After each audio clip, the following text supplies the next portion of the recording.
महाकुंभ अमृत स्नान के दरमियान हेलीकॉप्टर से श्रद्धालुओं पर पुष्प वर्षा हो रही है।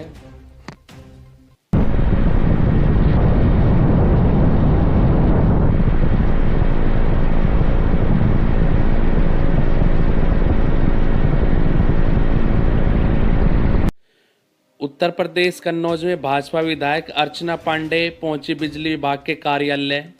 अर्चना पांडे ने बिजली विभाग के अधिकारियों की लगाई क्लास, तस्वीर आप देखिएगा। इसलिए आई थी बिजली विभाग में।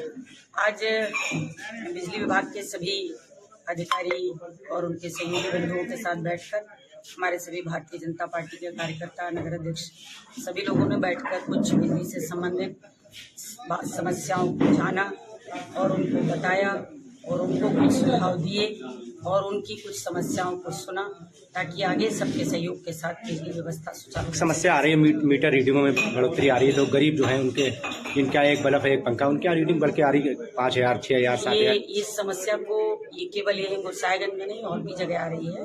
इसके लिए हम सब लोग निरंतर प्रयत्नशील हैं और दोबारा इस बारे में पूर्णतः एक बार हम कैंप लगवा करके इसको सुधरवाने का। एक शिकायत आ रही अधिकारी, बिजली विभाग के अधिकारी जो आम जनता आती है उनकी कोई समस्या सुनते नहीं, उनको ऑफिस से बाहर कर दिया। कई समस्याएं हैं और मुझे लगता है कि इसमें कहीं सामंजस्य की कमी यदि है, ऐसी किसी पर्टिकुलर अगर किसी बिजली विभाग के अधिकारी की शिकायत आती है तो उस पर सख्त कार्यवाही की जाएगी। और मैंने आज यहाँ बैठक लेकर इन लोगों को ये बात के लिए समझाया भी है कि इस दरवाजे पर यहाँ पर आने वाला हर व्यक्ति अपने आप में बहुत संवेदनशील है, उसकी बात को ढंग से सुना जाए और उसकी समस्या का समाधान किया जाए। यदि इस प्रकार की फिर शिकायत मिलेगी तो निश्चित रूप से कड़ी कार्रवाई की जाएगी। पश्चिमी उत्तर प्रदेश के मेरठ के 5 डॉक्टरों के खिलाफ एफआईआर दर्ज हुई है बुलंदशहर में। इन्होंने पीड़ित महिला की किडनी निकाल ली, इसके आरोप के चलते इन पर एफआईआर हुई है। आप पीड़िता को सुनिए और सुनने के बाद हर खबरों को अपने करीबियों तक जरूर पहुंचाइएगा ताकि हर खबर को सच्चाई और गारंटी के साथ जान सके और अपने परिवार के साथ जुड़ सके वायरल बाबा के साथ। क्या नाम आपका? कविता। कहाँ की रहने वाली हैं आप? बुगरा से की। अच्छा, आपने नरसिंह थाने में एफआईआर दर्ज कराई है? वहीं से आई है वो, ऊपर से। क्या हुआ था आपके साथ, क्या घटना घटी थी? मेरी किडनी निकाल ली। अच्छा। हाँ, डॉक्टर ने। कब की घटना है और कहाँ, कौन सा हॉस्पिटल है? केएमसी। अच्छा। 2017 की। अच्छा। हाँ। फिर क्या हुआ था? बस बुखार हुआ, परेशानी सी बनी, ऐसी उसने ऑपरेशन बोल दिया है। ऑपरेशन होएगा, हमने करा लिया है। उसी के दौरान उसने निकाल ली। हमें 2-3 साल बाद पता पड़ा।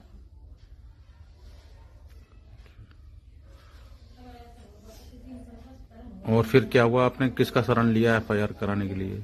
फिर ऐसे हमने चेकअप वेकअप कराए 1000 जगह मन की संतुष्टि करने के लिए। मैं क्या पता झूठ है, क्योंकि किसी पर आरोप लगाना भी ऐसा सही ना है।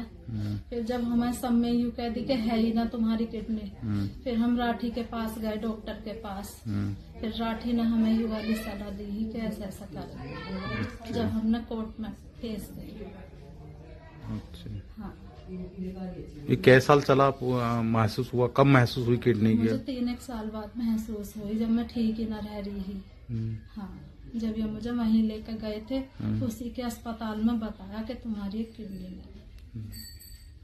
फिर हम डॉक्टर से मिले जाकर, मैं कहा ये तो तुम्हारा अल्ट्रासाउंड करने वाला ऐसा ऐसा कह रहा कि किडनी ना है। फिर उसने मुझे डॉक्टर ने ये कहा ना हैगी, ये झूठ बोल रहे अन्ना, तो कहीं से दवाई मत लीजिए, यहीं से दवाई लेना आइए। उसने हमसे सारे पेपर जो हम लेकर गए हैं वो हमसे फाड़ दिए वहीं पर लेकर। हाँ, हमसे ऊंची आवाज में उसने उस टाइम पर बात करी थी। तो कौन कौन इसमें डॉक्टर थे, किन लोगों ने आपका ऑपरेशन करा था? सुनील गुप्ता ने। अच्छा। हाँ। उत्तर प्रदेश के बुलंदशहर में नईम कैंटर से मंडी के लिए 11 टन लहसुन लेकर जा रहा था। बदनीयती आई तो नईम ने अपने साथियों की मदद से ट्रक लूटने का नाटक रच डाला। पुलिस ने एफआईआर दर्ज की। अब पुलिस ने चारों आरोपियों को गिरफ्तार कर लिया है। आइए बुलंदशहर अधिकारियों को सुनते हैं, पुलिस अधिकारियों को क्या कुछ बता रहे हैं। कितने लोग इसमें गिरफ्तार किए गए हैं, क्या बरामदगी हुई है, किस तरह से घटनाओं को अंजाम दिया इन लोगों ने? थाना अरनिया क्षेत्र में 7 तारीख के प्रातः एक लहसुन से भरे कैंटर की लूट की सूचना प्राप्त हुई थी। इस घटना के अनावरण के लिए थाना अरनिया व एसओजी की टीम को लगाया गया था, जिनके द्वारा सफल अनावरण करते हुए आज 4 अभियुक्तों की गिरफ्तारी और वो कैंटर में पूरा का पूरा माल बरामद किया गया है। जांच के क्रम में ये बात प्रकाश में आई कि जो कैंटर का ड्राइवर था वही कैंटर का मालिक भी था और जो ट्रांसपोर्टर थे वो ये इन लोगों ने मिलकर ये इस पूरी घटना की प्लानिंग की और इस घटना को अंजाम दिया। ये सभी पे बकाया कुछ न कुछ बाकी था, जिसके चलते इन्होंने ये सोचा कि जो व्यापारी जिनका की माल है वो क्योंकि यहाँ से दूर के रहने वाले थे, तो जब वो गाड़ी इधर आएगी तो उसको फिर एक लूट की घटना दिखाते हुए और पूरा माल फिर इनका गबन करने का इरादा था। इन 4 लोगों की जो गिरफ्तारी हुई है ये सभी हापुड़ के रहने वाले हैं। इनका नाम है नईम, सलमान, शहरियाब और असलम।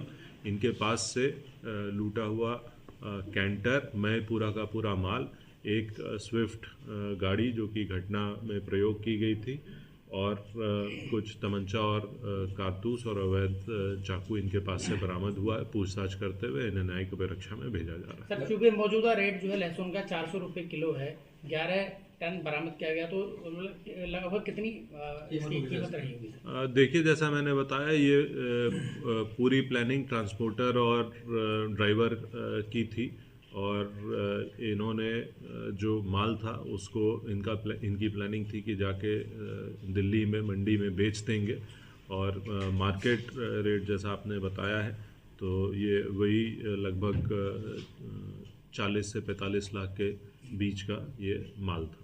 सर, पुलिस टीम को भी कुछ इनाम दिया गया? इस पूरे घटना का अनावरण करने के लिए टीम को 25,000 रुपये का इनाम दिया जा रहा है।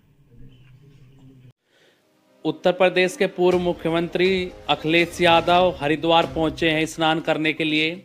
आइए सुनते हैं मीडिया को क्या कुछ बता रहे हैं। ये कुंभ का आयोजन, महाकुंभ, हमारे हिंदू परंपरा के तहत हजारों साल से होता आया है। साधु संत, ऋषि मुनि जिन्हें हम कभी नहीं देख पाते हैं, वो वहां पर प्रयागराज में आकर के न केवल वहां पे पूजा पाठ या जो तिथियां होती हैं उस दिन स्नान करते हैं। लोग दान देने, लोग गंगा में स्नान कर करके, संगम पे स्नान कर करके पुण्य के लिए, और तमाम आयोजन होते हैं। वो साधु संत ऋषि मुनि जो हम कभी नहीं देख पाते हैं, वो महाकुंभ के समय पर आकर के कम से कम हम लोग को दर्शन करने का मौका मिलता है। उनके आने से महाकुंभ की शोभा बढ़ती है। इस तरह की व्यवस्थाएं ये समय उस चीज का नहीं है, लेकिन इतने संसाधन होने के बाद अगर कमियां रहती हैं तो कहीं ना कहीं कोई सवाल खड़ा करता है। और आज का समय तो ऐसा है कि हर चीज लाइव है, हर चीज दिख रही है, रिकॉर्ड कर रहे हैं लोग। हमें उम्मीद है कि सरकार उन तमाम कमियों पर ध्यान देगी और उन चीजों को सही तरीके से इंतजाम करके, क्योंकि अभी बहुत दिन महाकुंभ को चलना है, हमें उम्मीद है सरकार उन तमाम कमियों को दूर करेगी।